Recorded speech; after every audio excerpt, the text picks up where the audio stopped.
ترجمہ: اللہ کی پناہ مانگتا ہوں میں شیطان مردود سے۔ بسم اللہ الرحمن الرحیم۔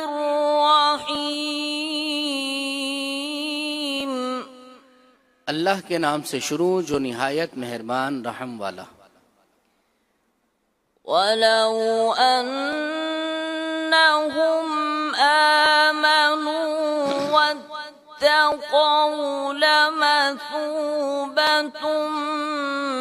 مِّنْ عِندِ اللَّهِ خَيْرٌ لَوْ كَانُوا يَعْلَمُونَ۔ آسان ترجمہ قرآن کنز العرفان۔ اور اگر وہ ایمان لاتے اور پرہیزگاری اختیار کرتے تو اللہ کے یہاں کا ثواب بہت اچھا ہے اگر یہ جانتے۔ تفسیر تعلیم القرآن۔ فرمایا اگر سابقہ زمانے کے یہودی جادو کے بجائے ایمان و تقوی کی روش اختیار کرتے اور زمانہ نبوی کے مخاطب یہودی نبی کریم صلی اللہ علیہ وآلہ وسلم اور قرآن پر ایمان لاتے تو اللہ تعالیٰ کے ہاں کا ثواب ان کے لیے بہت اچھا ہوتا۔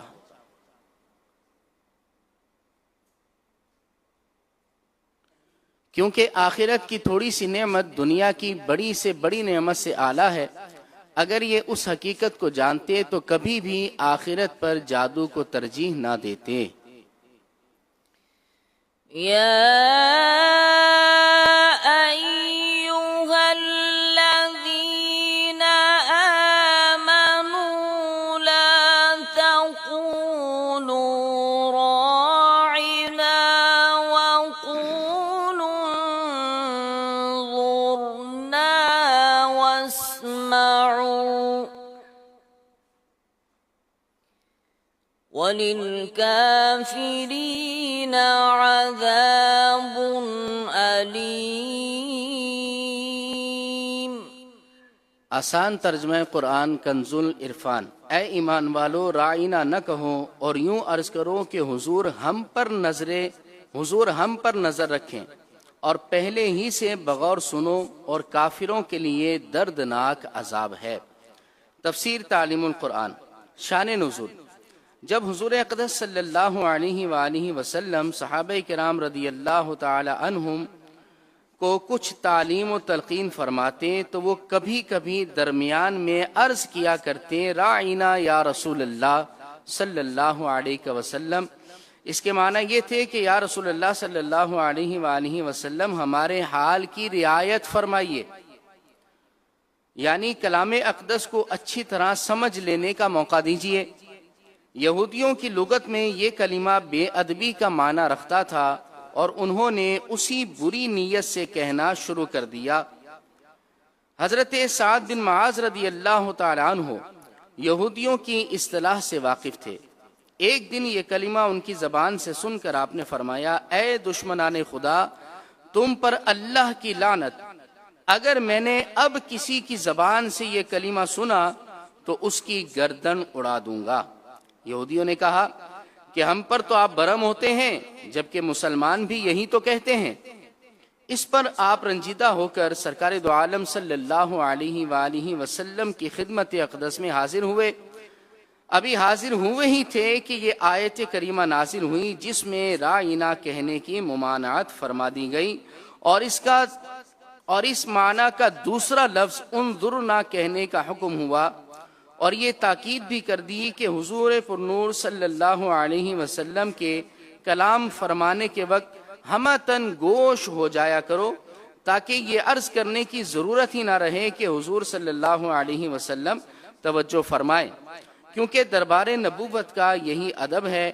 اور جو یہودی سید المرسلین صلی اللہ علیہ وآلہ وسلم کی توہین اور ان کے بارے میں بے ادبی والے الفاظ استعمال کر رہے ہیں ان کے لیے دردناک عذاب ہے۔ اہم باتیں۔ نمبر 1، انبیاء اکرام علیہم السلام کی تعظیم و توقیر اور ان کی جناب میں ادب کا لحاظ کرنا فرض ہے۔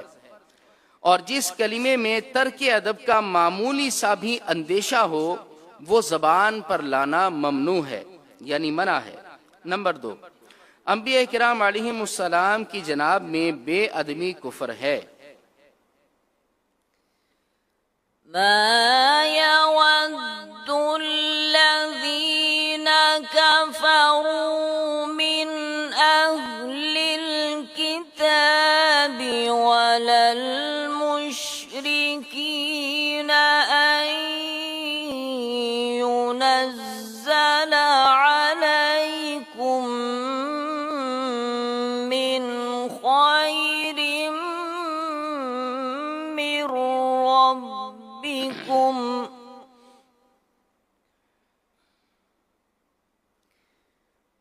والله يختص برحمته من يشاء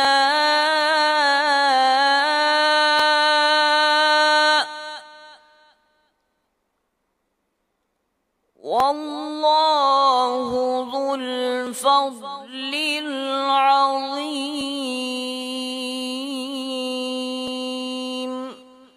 آسان ترجمہ قرآن کنز العرفان۔ اے مسلمانوں، نہ تو اہل کتاب کے کافر چاہتے ہیں اور نہ ہی مشرک کہ تمہارے اوپر تمہارے رب کی طرف سے کوئی بھلائی اتاری جائے، حالانکہ اللہ جسے چاہتا ہے اپنی رحمت کے ساتھ خاص فرما لیتا ہے، اور اللہ بڑے فضل والا ہے۔ تفسیر تعلیم القرآن۔ شان نزول۔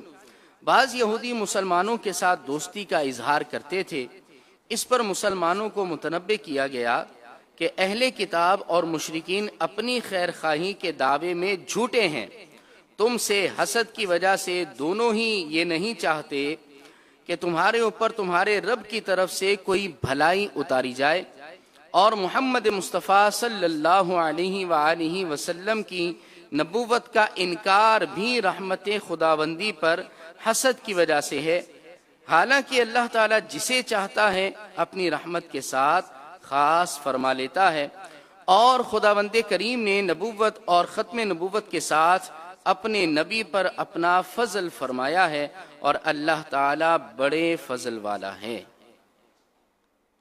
صدق اللہ العظیم۔